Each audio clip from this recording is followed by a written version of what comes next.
So you're coming to Las Vegas and you want a decent hotel and you want an economical, budget-friendly room. Pay attention to this video because I have both for you today. I'm staying at Harrahs and I have their entry-level room, their standard room, aka their cheapest room. This is the Mountain Deluxe King, and today I'm going to give you a complete room tour. Bathroom, bedroom, everything. First impressions, this room isn't that bad. You could do a lot worse in Las Vegas and pay a lot more money. So initially I'm liking it.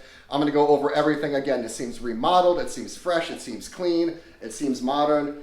First impressions for Harrahs, it's actually pretty decent. So let's just jump right into it. Let's start out in the bathroom. The bathroom is small.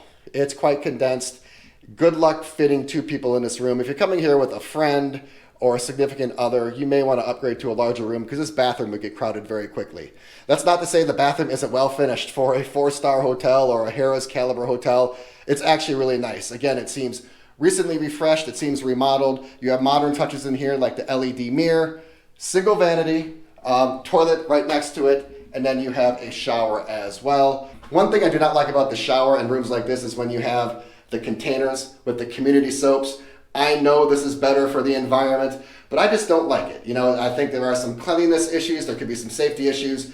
I like my individually packaged products, but the shower is nice. You have a nice shower head up here, and then you have a glass pane as well. That is pretty much it for the bathroom. On the way out, we do have a small closet here. I was wondering where the closet was, and it is kind of tucked away back here. It would be hard to fit a large suitcase back here, but there is enough space to hang up a few of your items. And then moving out of the bathroom, this is the main portion of the room. You have a studio type open floor layout in here. For an entry-level room, it's actually kind of spacious. So there's enough room here to kind of settle in. Doesn't feel too claustrophobic at all.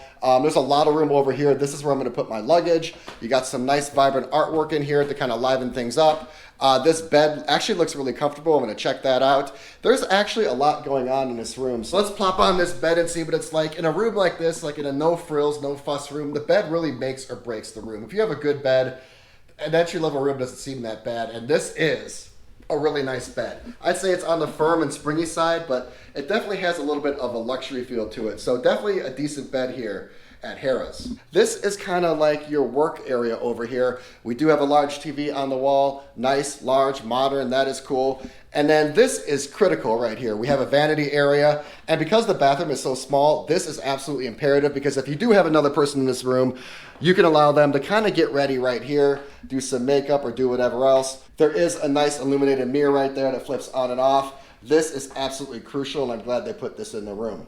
And then moving right to left, there is a desk that anchors this functional area. I like having a desk in my room because I always do need to get a little bit of work done, and this is a nice touch. Even a Bellagio doesn't have a desk area anymore, so I'm really glad to see something like this at Harrahs.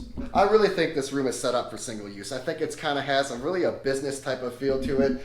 So here is your chair to sit down here. This would just be a place to kind of have a coffee in the morning, maybe do a little work on your laptop. With the desk workstation right here and also the smaller bathroom, I definitely think this room is set up for one person. If you did fit two people in here, I think it would be a little cramped.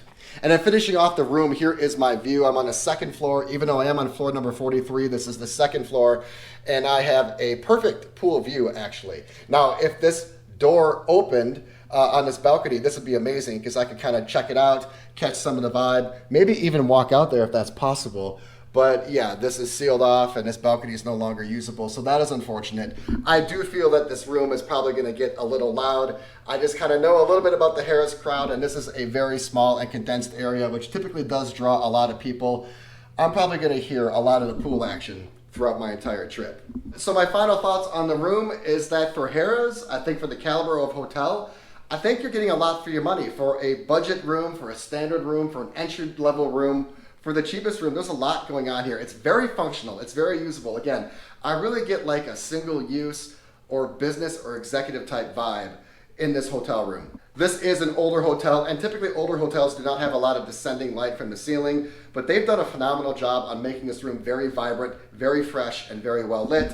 There are lamps everywhere, and not only do they make the room nice and bright, they're really cool looking as well. You have this gargantuan freestanding floor lamp, and you also have lights everywhere in this room, making this older room that has been remodeled feel really well lit and really vibrant. This room also has some modern touches. You have a touchpad thermostat right here, and then you also have outlets really close to the bed. There's nice artwork, and again, it's been remodeled. It feels fresh, it feels clean. It is a little bit on the smaller side, at least the bathroom, but for a basic room, for a standard room in Las Vegas over the weekend, I think this is a heck of a value. So initially, I'm liking it. I have a favorable opinion of this room, but my thoughts could change. I've only been here for a few minutes. Who knows how I'm gonna feel a few days into my trip. I will let you know, but not in this video. This video is just my room tour. If you want to know what I do on property for 3 days, from the food to the drinks to the gambling to the overall experience, make sure you check out my experience video. Eventually, I'll drop a link in the description below.